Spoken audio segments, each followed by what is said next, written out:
Всем привет, друзья! В этом видео буду заниматься монтажом двухтрубной системы отопления на втором этаже. А именно, сделаем сборку радиаторов, пайку армированного полипропилена, закачаем систему теплоноситель и сделаем первый запуск. Всем приятного просмотра, начинаем!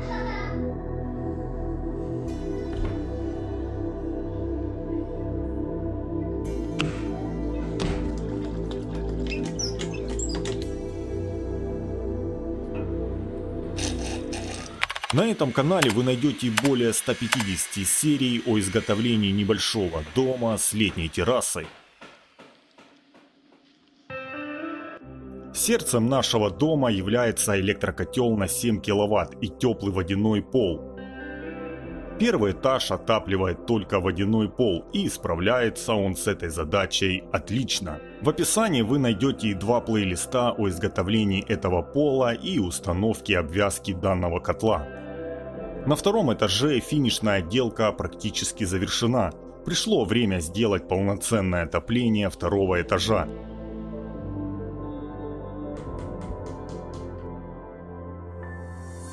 Отопление у нас будет двухтрубное с помощью алюминиевых радиаторов. Радиаторы выбрал секционные фирмы Stout, Bravo 500. Данный радиатор на 10 секций способен отопить помещение до 17 квадратных метров. Также к ним купил два монтажных набора, 4 прямых крана и армированный металлом полипропилен диаметром 25 мм.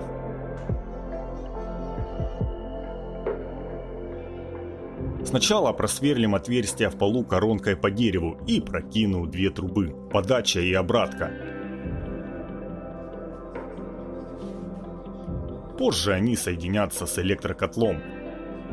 Теперь займусь разметкой и установкой голого радиатора под окно. Выставляю лазерный уровень посередине окна.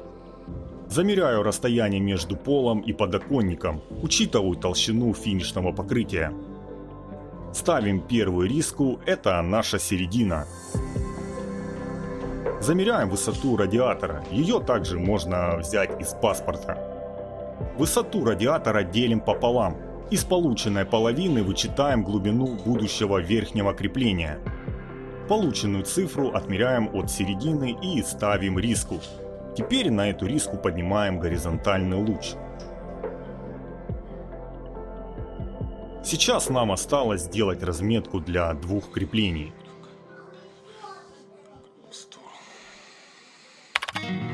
Переворачиваем радиатор и от середины замеряем расстояние до будущего крайнего крепежа кронштейна. Теперь я беру от середины, замеряю сколько расстояние до вот этой точки. Я вижу, что расстояние в среднем это 32 сантиметра. Вот у нас 32 сантиметра. Что с этой стороны будет, что соответственно с этой стороны. Теперь переходим на стену и переносим эти метки. Теперь от этого центра, от нашей разметки, мы замеряем 32 сантиметра в правую сторону и 32 сантиметра в левую сторону.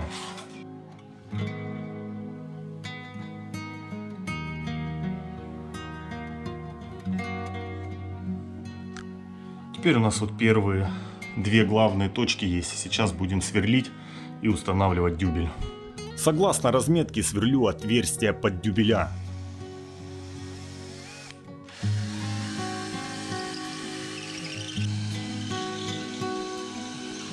Нормалек, монтирую дюбель.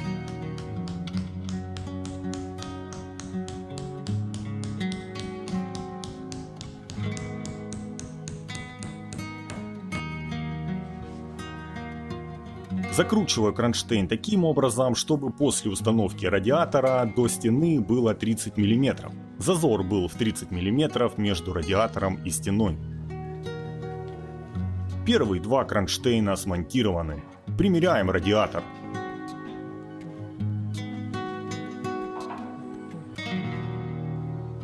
Все хорошо. Осталось разметить третье отверстие посередине радиатора. Делаю это по месту с помощью стержня от ручки. Сверлю отверстие и забиваю оставшийся дюбель.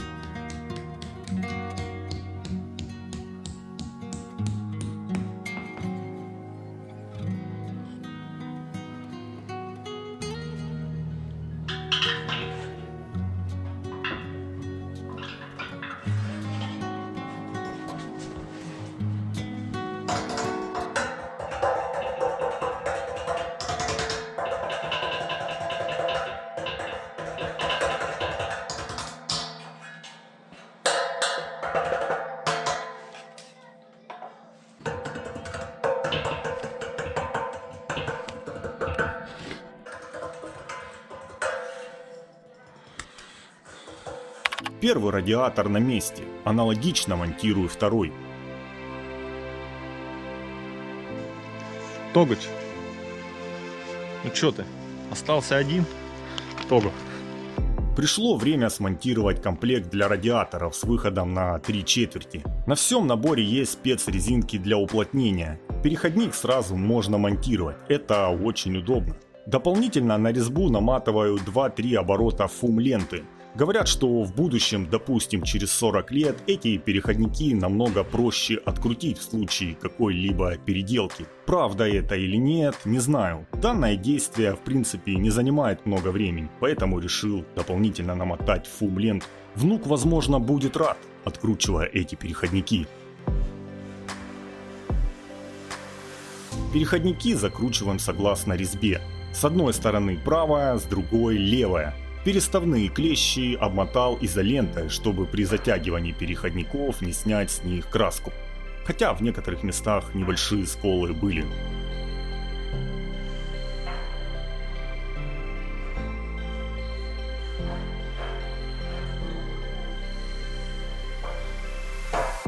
Переходники установил. Теперь установлю заглушку и кран Маевского, воздухоотводчик.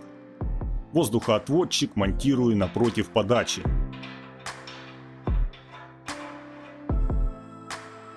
Заглушку напротив обратки. На них тоже сразу идет уплотнительная резинка. Комплект для радиаторов установлен. Теперь установлю два крана с американками на 3/4. Здесь мне понадобится лен и уплотнительная паста.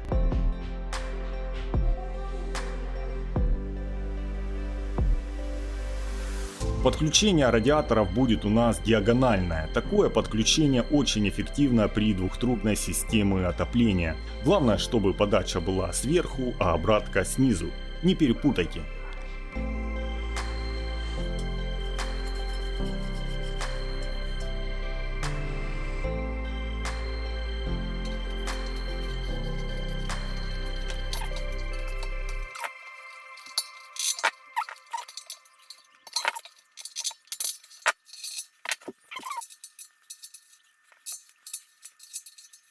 Краны на своем месте. Пришло время пайки полипропилена. Здесь будет подача и здесь обратка. И сейчас буду вести трубы. Но сначала мне нужно будет вот здесь проделать для них отверстие. Сейчас этим и займусь. Начну сверлить отверстия в гардеробной. Обрешетка и вагонка дает утолщение от основной стены в 3,5 см. В других комнатах смонтирован гипсокартон. Толщина его 12,5 мм. Расхождение стен по плоскости в 22 мм между комнатами и гардеробной. Для правильной и легкой прокладки труб разметку начинаю именно отсюда. Крепеж для труб креплю в 10 см от пола.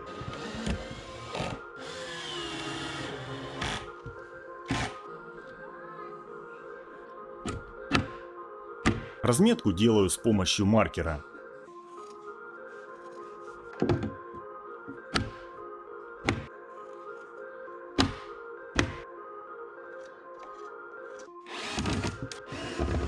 Отверстие сверлю пировым сверлом на 30 мм.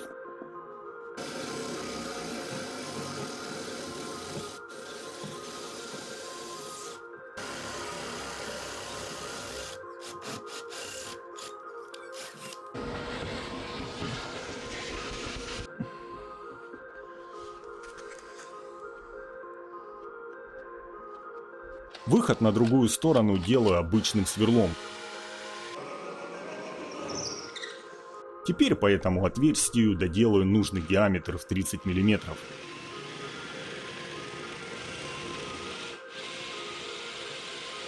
Если сразу насквозь будете сверлить перегородку, то выход может быть поврежден. Когда я делал перегородки, вот в этом месте у меня брусок 5 на 5 сантиметров. Перед тем, как зашивать все перегородки гипсокартоном, я знал, что у меня здесь будут проходить трубы. Поэтому часть деревяшки я заранее вырезал, что на этой стороне, что на той стороне. Делаю прокладку труб в наши отверстия.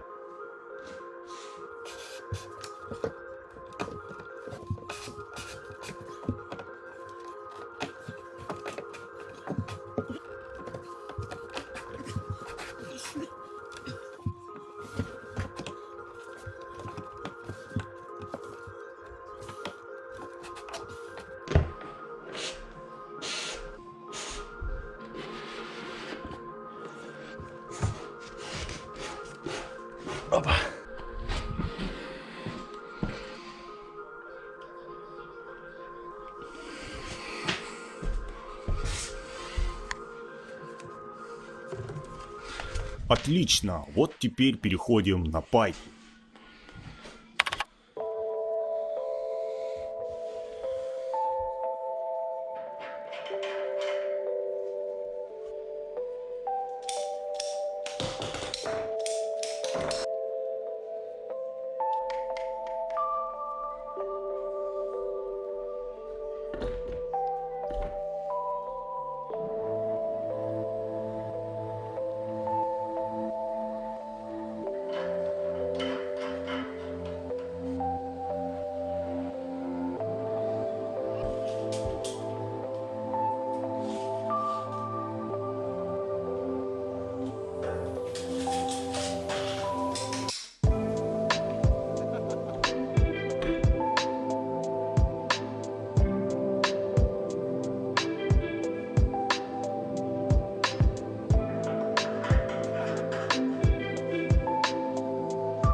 Все, я паяю.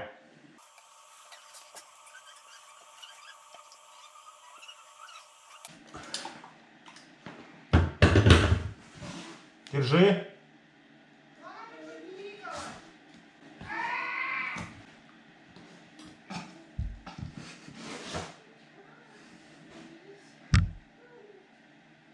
Все, бросай.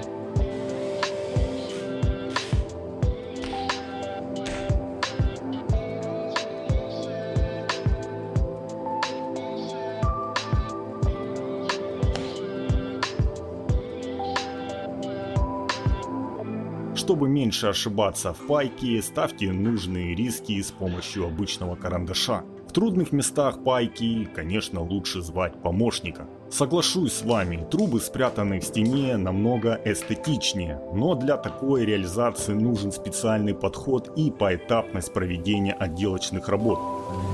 А у меня уже отделка почти вся под финиш. Да и честно, мне лично нравится такой вариант. Главное, чтобы все исправно работало, чтобы было тепло.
Опа, хорошо. Не паниковать, главное. Время есть там, секунд 5 вообще. Свободно.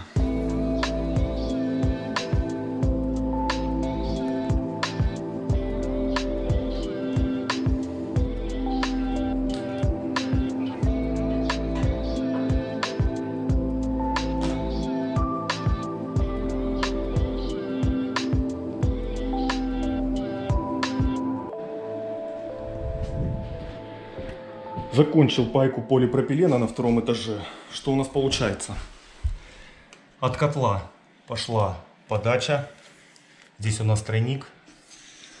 Подача пошла на первый радиатор. Здесь она дает свое тепло и возвращается по обратке вот сюда вот. Здесь у нас дальше пошла трасса. Сверху горячая, снизу холодная. Вернее, подача и обратка. Подача пошла на вторую комнату. Вот здесь идет, проходит и подходит по второй радиатор. Здесь тоже она отдает свое тепло. И снизу возвращается. Вот так вот возвращается обратно вот сюда, вот вниз в котел. И так цикл повторяется. Подача, обратка, подача, обратка. Сейчас буду делать пайку внизу. На первом этаже все просто. Нужно соединить трубу подачи с подачей и обратку с обраткой. Главное на этом ответственном этапе не перепутать. Я кушать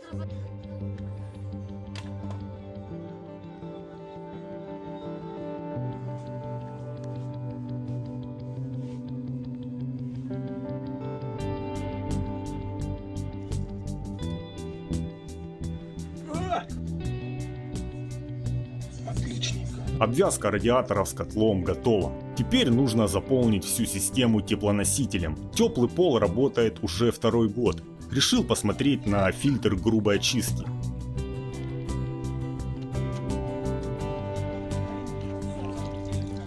Он оказался практически чистым. Что ж, хорошо, ставлю фильтр на свое место, выключаю котел и открываю все краны.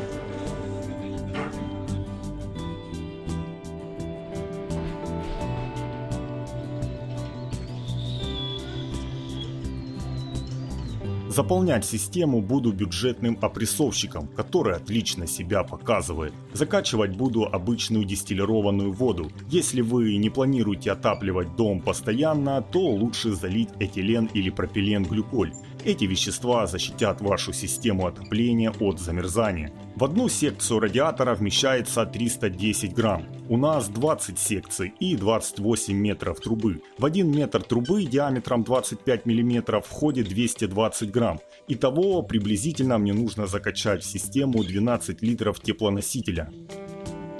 Закачивая воду, из крана Маевского постепенно выходит воздух.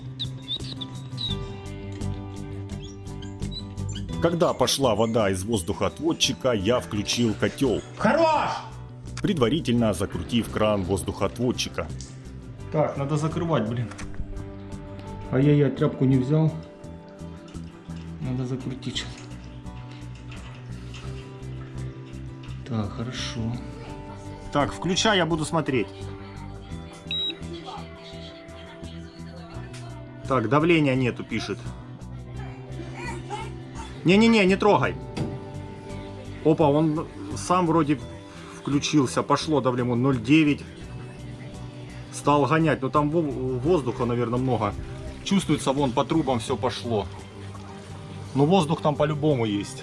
Насос котла стал гонять теплоноситель. Периодически в это время я открывал кран Маевского и стравливал весь воздух. Делал это до тех пор, пока не пошла ровная струя без воздуха. На это у меня ушло приблизительно минут 40. При необходимости подкачивал давление в систему. Заполнение системы теплоносителем прошло в штатном режиме без происшествий. Также я купил термостатический смесительный клапан 2043. В этом году устанавливать его не буду. Хочу провести эксперимент. На котле ограничил подачу в 45 градусов, то есть на теплый пол и радиаторы будет подаваться одинаковая температура. Дом у нас двухэтажный, потолки низкие, мансарда уменьшает объем отапливаемого помещения, крыша утеплена в 25 сантиметров.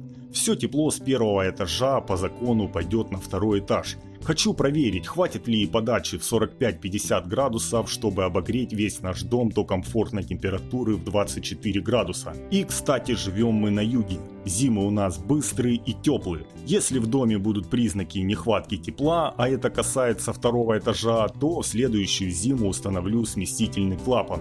На следующий день я перекрыл теплый пол, поставил нагрев теплоносителя до 50 градусов и стал наблюдать. Радиаторы нагреваются очень быстро. На радиаторе температура в дальней комнате была такой же, как и в ближней. При подаче в 50 градусов трубы стояли на месте, без какой-либо деформации. Что о затратах? На 2 радиатора 10 секций ушло 15 600 рублей, 2 монтажных набора 712 рублей, 4 прямых крана с американками 1644 рубля, 28 метров полипропилена 2912 рублей, разные уголки и тройники, переходники 300 рублей, взял их с запасом, и смесительный клапан 5400 рублей. Паяльник, лен, паста остались от прошлых работ. Итоговая сумма затрат на отопление второго этажа составляет 26 568 рублей. Ссылку, где покупал комплектующие, оставлю в описании. Кому интересно, переходите, ознакомьтесь. Впереди много тестов данного отопления. Скоро начну укладку ламината и изготовлению модульной лестницы. Спасибо всем, кто досмотрел это видео до конца. Поддержите его по возможности лайком, комментарием и репостом. Желаю всем удачи, легкой стройки. Скоро увидимся. Всем пока.